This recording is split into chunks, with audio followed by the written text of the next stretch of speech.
Hi friends, welcome back to our channel. இன்றைக்கி இந்த வீடியோவில் இந்த வருஷத்துடைய கடைசி சூரிய கிரகணம் என்றைக்கு எந்த நேரத்தில் நிகழப்போகுது, அந்த நேரத்தில் கர்ப்பிணி பெண்கள் என்னெல்லாம் செய்யலாம் என்னெல்லாம் செய்யக்கூடாது, நம்ம இந்தியாவில் இந்த சூரிய கிரகணத்தை பார்க்கலாமா பார்க்க முடியாதா அப்படின்றத பற்றி தான் இந்த வீடியோவில் நான் ஷேர் பண்ணியிருக்கேன். இப்போது நீங்கள் ப்ரெக்னெண்ட்டாக இருக்கீங்க, இல்லை உங்கள் ஃபேமிலியில் யாராவது ப்ரெக்னெண்ட்டாக இருக்காங்கன்னா கண்டிப்பாக இந்த வீடியோ ரொம்பவே யூஸ்ஃபுல்லாக இருக்கும். ஸோ வீடியோ ஸ்கிப் பண்ணாமல் பாருங்கள். நம்ம சேனலில் இப்போ தான் நீங்கள் ஃபர்ஸ்ட் டைம் பார்க்குறீங்கன்னா சேனலை மறக்காமல் சப்ஸ்கிரைப் பண்ணிவிடுங்க. வாங்க வீடியோக்குள்ளே போகலாம். இந்த வருஷத்தில் மொத்தமாக 4 கிரகணங்கள் நடக்குது. ஏற்கனவே 2 சந்திர கிரகணம், 1 சூரிய கிரகணம் நடந்து முடிஞ்சிடுச்சு. இப்போ தான் ரீசெண்டாக செப்டம்பர் 7ஆம் தேதி ஒரு சந்திர கிரகணமும் நடந்து முடிஞ்சது. ஸோ அந்த வரிசையில் இதுதான் இந்த வருஷத்துடைய கடைசி கிரகணம், சூரிய கிரகணம். இது பார்த்திங்கன்னா வர செப்டம்பர் 21ஆம் தேதி ஞாயிற்றுக்கிழமை அமாவாசை நாளன்று இரவு 11 மணிக்கு தொடங்கி 3:24க்கு முடிவடையுது. சுமார் 4.5 மணி நேரம் இந்த சூரிய கிரகணம் நிகழப்போகுது. இந்த சூரிய கிரகணத்தப்போ கர்ப்பிணி பெண்கள் என்னெல்லாம் செய்யலாம் என்னெல்லாம் செய்யக்கூடாதுன்றத இந்த வீடியோவில் ரொம்ப டீட்டெயில்டாக சொல்லியிருக்கேன். அதுக்கு முன்னாடி சூரிய கிரகணம்னா என்னன்றத பார்த்துடலாம். சூரியன், பூமி, சந்திரன் இது மூன்றுமே ஒரே நேர்கோட்டில் வரும்பொழுது, சூரியனுக்கும் பூமிக்கும் இடையே சந்திரன் வரும்போது சூரியனுடைய ஒளியை சந்திரன் மறைத்து தன்னுடைய நிழலை பூமி மீது விழ செய்கிறது. இதுதான் சூரிய கிரகணம்னு சொல்கிறாங்க. இது ஒரு இயற்கையான வானிலை நிகழ்வு. ஸோ இந்த நேரத்தில் பார்த்தீங்கன்னா கர்ப்பிணி பெண்கள், குழந்தைகள், முதியவர்கள், நோயாளிகள் எல்லாருமே ரொம்ப பாதுகாப்பாக இருக்கணும். அதுலேயுமே கர்ப்பிணி பெண்கள் ரொம்பவே கவனமாக இருக்கணும். ஏன்னு பார்த்தீங்கன்னா இந்த நேரத்தில் எதிர்மறை ஆற்றலும் கதிர்வீச்சும் அதிகமாக இருக்கும். ஸோ இந்த நேரத்தில் கர்ப்பிணி பெண்கள் ரொம்பவே கவனமாகவும் பாதுகாப்பாகவும் இருக்கிறது ரொம்பவே அவசியமான ஒன்று. இப்போது கர்ப்பிணி பெண்கள் என்னெல்லாம் செய்யலாம் என்னெல்லாம் செய்யக்கூடாதுன்னு 1 by 1 பார்த்தலாம். ஃபஸ்ட்டு வெளியில் போகக்கூடாது. சூரிய கிரகணம் இரவில் தான் நிகழப்போகுது அப்படின்றதுனால இந்த நேரத்தில் யாருமே அதிகமாக வெளியில் போக மாட்டீங்க. இருந்தாலும் சிலருடைய வீட்டில் இன்னமும் வாஷ்ரூம் அதாவது பாத்ரூம் வெளியில் இருக்கும். ஸோ அதுக்காக வெளியில் போக வேண்டிய அவசியம் இருக்கலாம்.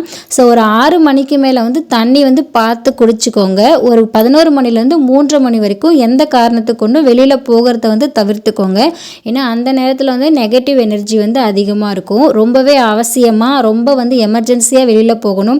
ஒரு டெலிவரி பெயின் இல்லைன்னா ரொம்ப அன்கம்ஃபர்டபுளான பெயின் இருக்குது, டாக்டரை போய் பார்க்கணும் அப்படின்ற மாதிரி இருக்கும்போது மட்டும் வெளியில் போங்க. மற்ற நேரத்தில் வெளியில் போகிறத தவிர்த்துக்கோங்க. அடுத்ததாக ரொம்பவே ஈஸியாக செரிமானமாகக்கூடிய லைட் ஃபுட்ஸாக பார்த்து எடுத்துக்கோங்க. பொதுவாகவே கர்ப்பிணி பெண்களுக்கு இரவு நேரத்தில் செரிமான பிரச்சனைகள் வர்றதுக்கான வாய்ப்பு இருக்குது. அதுலேயுமே கிரகண நேரத்தில் செரிமான பிரச்சனைகள் வர்றதுக்கான வாய்ப்புகள் அதிகமாக இருக்குது. ஸோ ரொம்பவே ஈஸியாக டைஜஸ்ட் ஆகிற மாதிரியான உணவுகள், ஸ்டீம் பண்ண ஃபுட்ஸ் அதாவது ஆவியில் வேக வச்ச உணவுகளை எடுத்துக்கலாம். எண்ணெயில் பொரிச்ச உணவுகள், வெளியிலேருந்து வாங்கிட்டு அவுட் சைட் ஃபுட்ஸ் எல்லாம் அவாய்ட் பண்ணிக்கோங்க. வெயிட் தூக்குறது, ஒரு பொருளை ஒரு இடத்துலேருந்து இன்னொரு இடத்துக்கு நகர்த்துறது, ஸோ இந்த மாதிரியான வேலையெல்லாமே அவாய்ட் பண்ணிக்கோங்க. அடுத்ததாக கூர்மையாக இல்லைனா ஷார்ப்பாக இருக்கிற பொருளெல்லாம் பயன்படுத்துறதை தவிர்த்துக்கோங்க.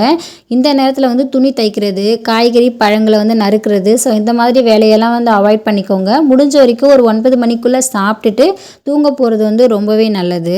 அடுத்ததாக மொபைல் ஃபோன், லேப்டாப் யூஸ் பண்ணுறதை அவாய்ட் பண்ணிக்கோங்க. இப்போலாம் நிறைய பேர் மொபைல் ஃபோன்லேயும் லேப்டாப்லேயும் தான் ஒர்க் பண்ணுறீங்க. இருந்தாலும் அன்னைக்கு ஒரு நாள் இரவு நேரத்தில் இது போல் எலக்ட்ரானிக் டிவைஸ் கிட்டேருந்து தள்ளியே இருங்க.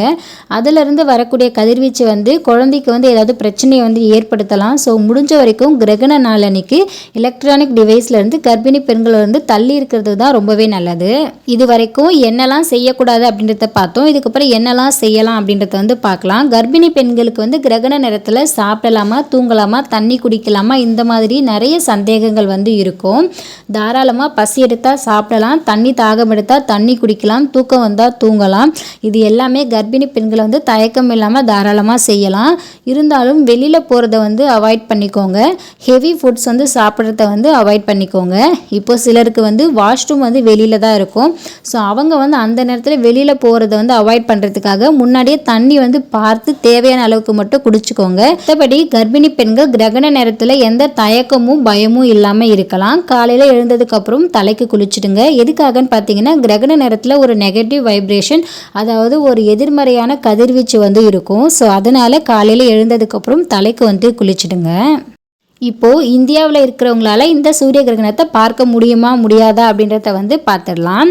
இரவு நேரத்தில் தான் இந்த சூரிய கிரகணம் நிகழப்போகுது அப்படின்றதுனால இந்தியாவில் இருக்கிறவங்களால இந்த சூரிய கிரகணத்தை வந்து பார்க்க முடியாது. இருந்தாலும் அண்டார்டிகா, நியூசிலாந்து, ஆஸ்திரேலியா இது போன்ற நாடுகளில் இருக்கிறவங்களால இந்த சூரிய கிரகணத்தை வந்து பார்க்க முடியும் அப்படின்றத வந்து சொல்கிறாங்க. கர்ப்பிணி பெண்களுக்கு கிரகண நேரத்தில் வரக்கூடிய எல்லா சந்தேகங்களுக்கும் இந்த வீடியோ வந்து ஒரு பதிலாக இருக்கும்னு நான் நினைக்கிறேன். கண்டிப்பாக நீங்கள் ப்ரெக்னெண்ட்டாக இருக்கீங்க, இல்லை உங்கள் ஃபேமிலியில் யாராவது ப்ரெக்னெண்ட்டாக இருக்காங்கன்னா கண்டிப்பாக இந்த வீடியோ வந்து ரொம்ப யூஸ்ஃபுல்லாக இருக்கும். ஸோ உங்கள் ஃப்ரெண்ட்ஸ் அண்ட் ஃபேமிலியில் யாராவது ப்ரெக்னெண்ட்டாக இருக்காங்கன்னா இந்த வீடியோ வந்து கண்டிப்பாக ஷேர் பண்ணுங்கள். இந்த வீடியோவை இது வரைக்கும் ஸ்கிப் பண்ணாமல் யாராவது பார்த்துருந்தீங்கன்னா அவங்க எல்லாருக்குமே ரொம்ப thanks. Please subscribe. Thanks for வாட்சிங்.